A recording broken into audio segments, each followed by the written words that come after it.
नमस्कार शेतकरी मित्रांनो, व्हाईट गोल्ड ट्रस्टचे नियमित शेतीविषयक व्हिडिओज पाहण्यासाठी आपल्या चॅनलला सबस्क्राईब करून नवीन व्हिडिओजच्या नोटिफिकेशनसाठी त्यासमोरील बेल आयकॉनला क्लिक करा. धन्यवाद. मंडळी नमस्कार. आजचा विषय जो आहे हा सोयाबीन बियाणे उगवण शक्ती तपासणे आणि योग्य हाताळणी. तर मंडळी, आपल्याला सोयाबीन हे स्वयंपरागित आहे, त्यामुळे 1-2 वर्ष आपण बॅगचं बियाणं घेतल्यानंतर त्याचं बियाणं घरचं चांगलं बियाणं आपण म्हणजे घरचं चांगलं सोयाबीन हे बियाणं म्हणून वापरू शकतो. तर घरचं असो की विकत घेतलेलं उगवण शक्ती तपासा. मी असं म्हणेन की आपण उगवण शक्ती तपासूनच नंतरच पेरणीचा निर्णय घ्यावा. कारण आता जसं मागच्या वर्षी अडचणी आल्या त्या अडचणी यावर्षी येणार नाही. कारण सर्व शेतकऱ्यांना बियाण्याची उगवण शक्ती तपासूनच पेरणी करा असं सगळेजण सांगत आहेत.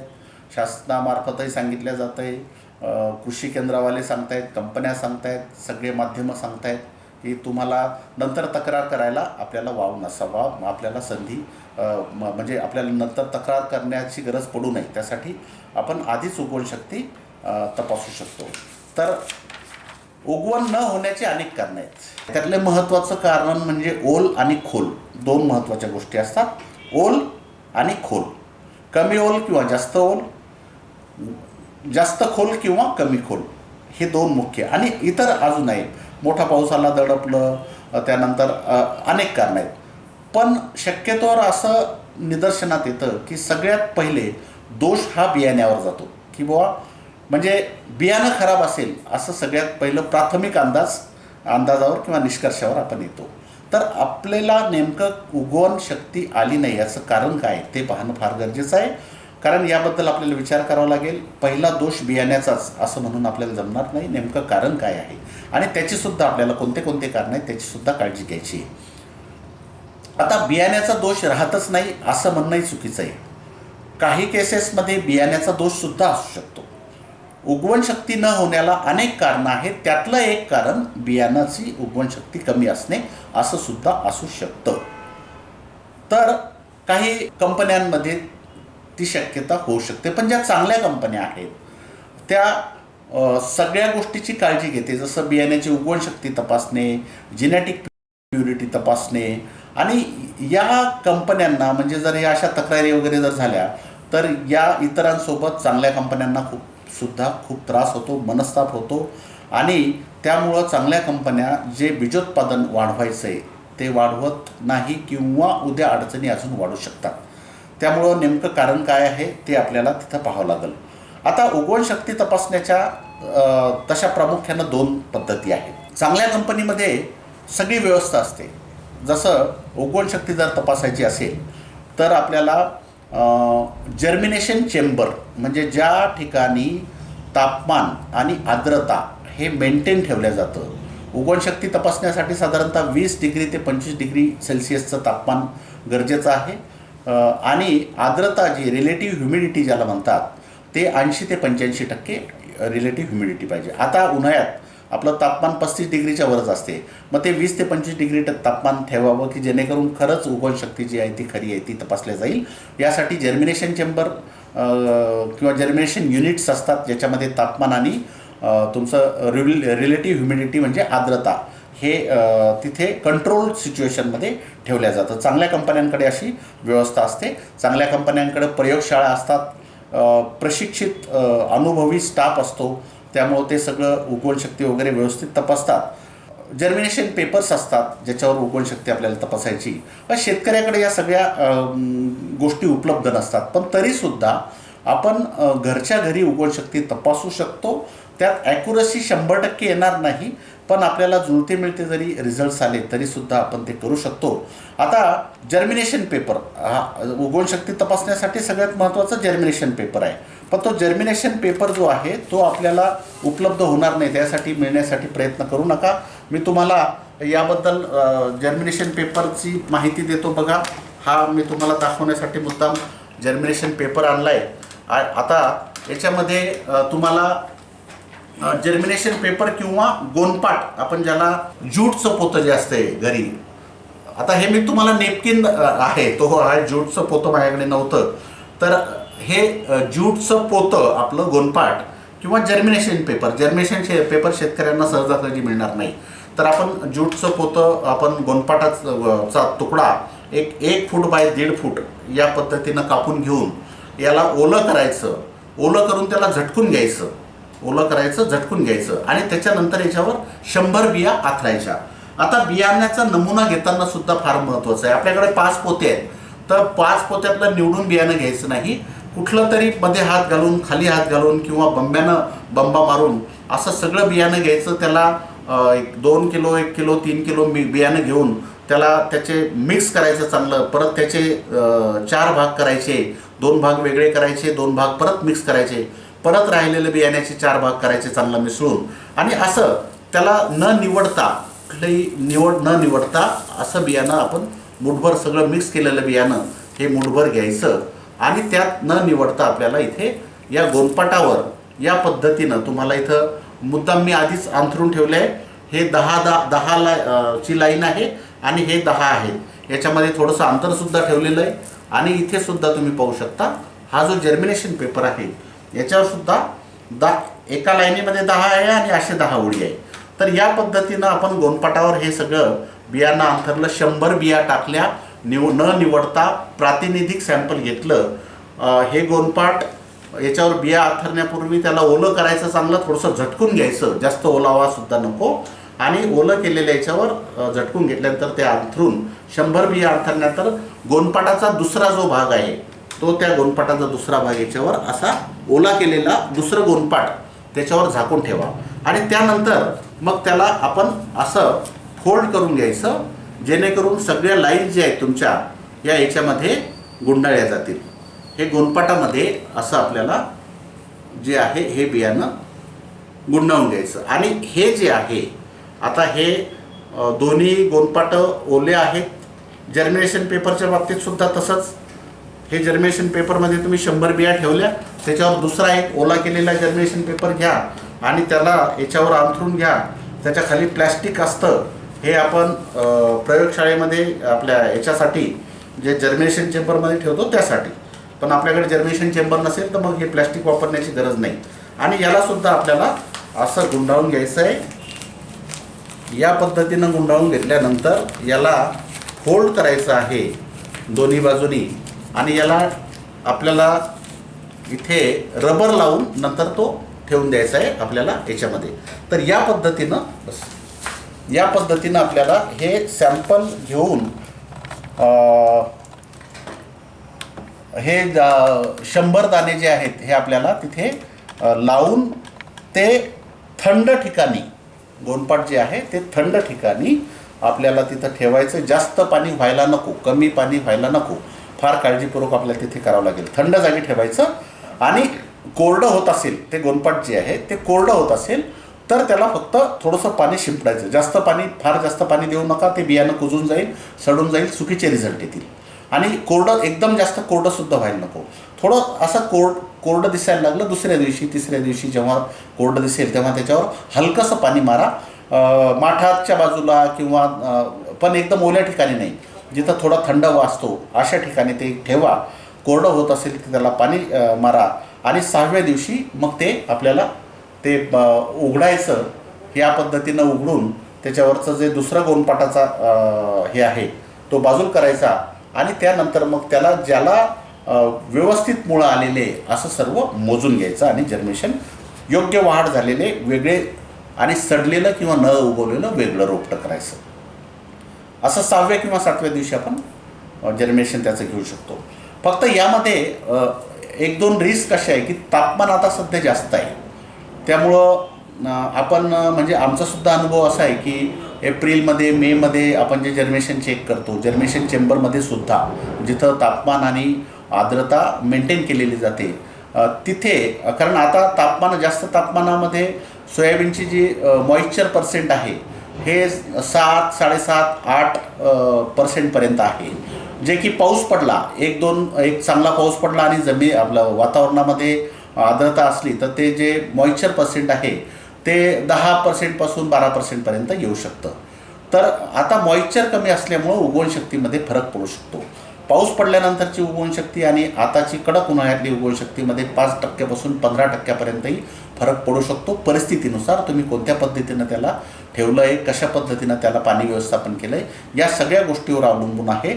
आणि आपण जर सगळ्या व्यवस्थित गोष्टी केल्या तर आपल्याला एकदम 100% तंतोतंत नाही, पण त्याच्या जवळपास तरी उगवणशक्ती आपण तपासू शकतो. आणि 100पैकी जेवढे याला कोंब चांगले आहेत असं तितके टक्के उगवणशक्ती, म्हणजे 100% 100पैकी 70 बियाला जर चांगलं मूळ आले तर मग ते 70% जर्मिनेशन, 60 याला आले तर 60%, 50 याला आले तर 50% जर्मिनेशन.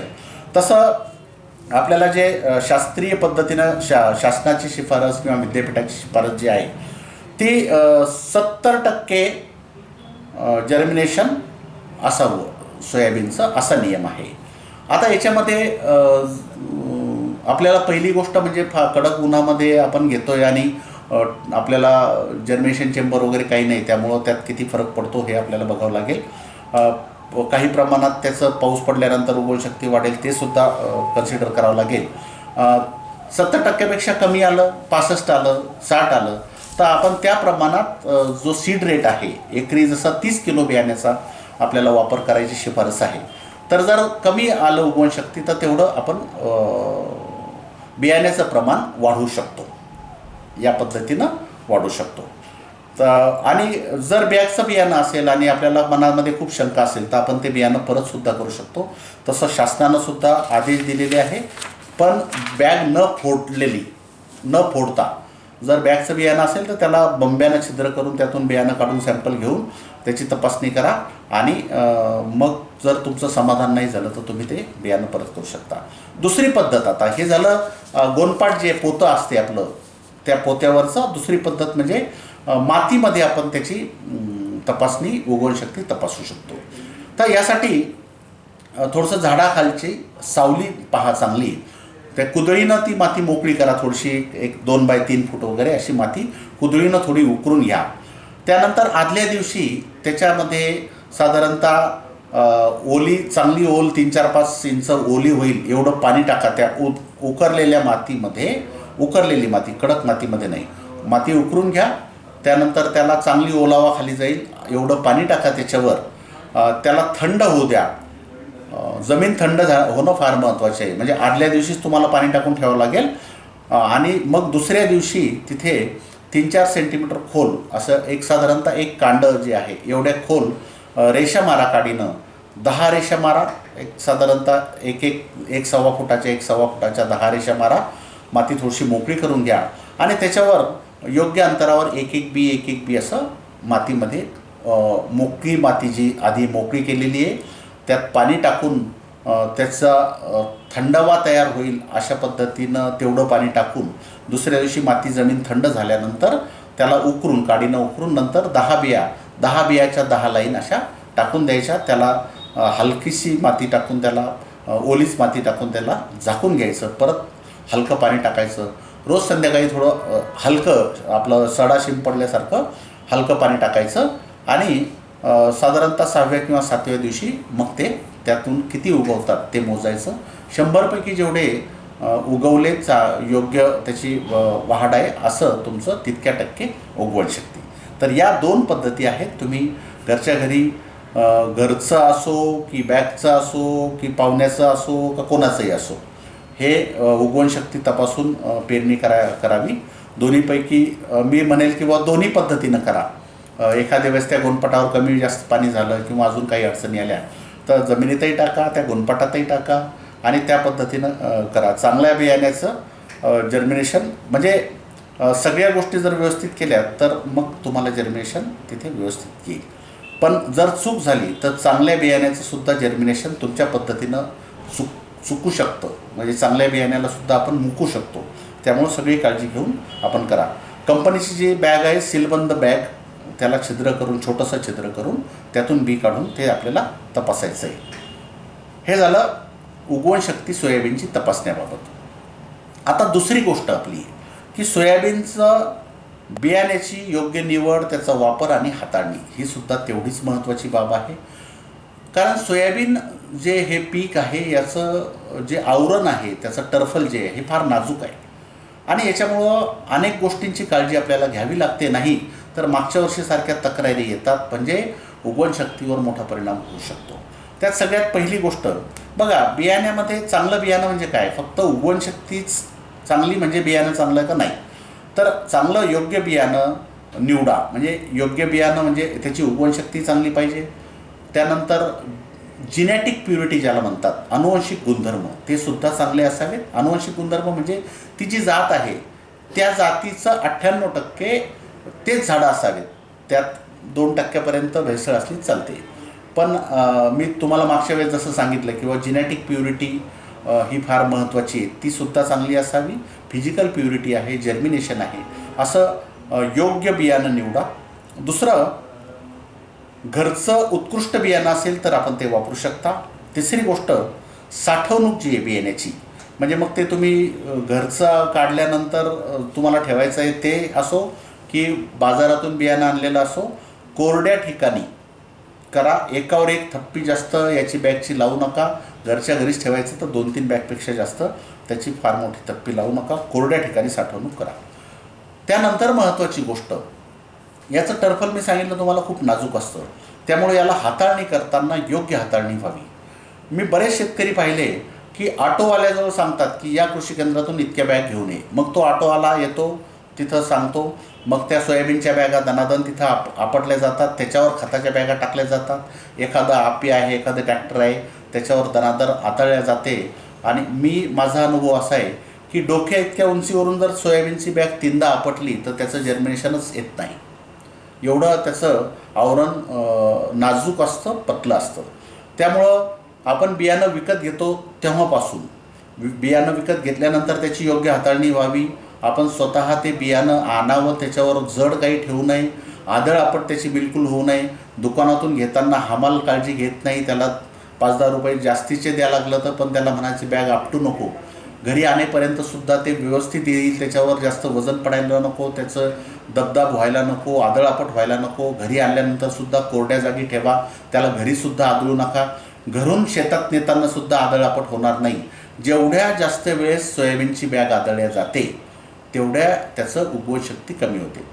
तसंच म्हणजे ती दुकानात तुमच्या म्हणजे दुकानात येईपर्यंतच त्याची आदळआपट 2-3 वेळेस झालेली असते. म्हणजे प्रोडक्शन घेताना शेतकऱ्याकडून येतं ते तेव्हा घेतल्या जातं, तिथून परत प्रोसेसिंग प्लांटला येतं, तिथं आदळल्या जातं, तिथून मशीनवर टाकलं जातं, तिथून परत प्रोसेस झाल्यानंतर ती गाडी भरल्या जाते. तर त्यामुळं त्याच्यानंतर तरी किमान, कारण याला आपण टाळू शकत नाही, या सगळ्या गोष्टी होणारच, पण कमीत कमी दुकानातून घेतल्यापासून पेरणीपर्यंत त्याची आदळआपट होणार नाही याची काळजी घ्या. त्यानंतर उगवण शक्ती तपासा, त्याबद्दल मी तुम्हाला सांगितलं आहे. अत्यंत महत्त्वाची गोष्ट, आपण बहुतांश शेतकरी ज्याच्याकडे दुर्लक्ष करतात ते म्हणजे बियाण्याच्या पिशवीमध्ये जे थायरमचा पुडी असते, औषधाची पुडी असते. एक पाकिट असतं, साधारणतः 60 ते 75 ग्रॅमचं एक पाकिट असतं. त्या औषधाचं, बुरशीनाशकाचं नाव आहे थायरम. हे बियाणेद्वारे पसरणारे बुरशीच्या रोगांना आळा घालणारं बुरशीनाशक आहे. तर बहुतांश शेतकरी हे थायरम फेकून देतात. बघा, हे थायरम तुम्हाला दिलं आहे की जेणेकरून तुमच्या बियाण्याला बुरशीजन्य रोग जे आहे ते पसरू नये, त्यासाठी त्याची तुम्ही किंमत दिलेली आहे. तर ते थायरम फेकून देऊ नका. ते थायरम बियाण्याला नक्की लावा. पेरणीपूर्वी बियाण्याला तुम्ही सगळ्यात आधी जर कुठली बियाण्याला प्रक्रिया करायची असेल, बीज प्रक्रिया, तर पिशवी उघडल्याबरोबर आधी थायरम लावणे, ते टाकून द्या. त्याला कोरडी बीज प्रक्रिया करू शकता.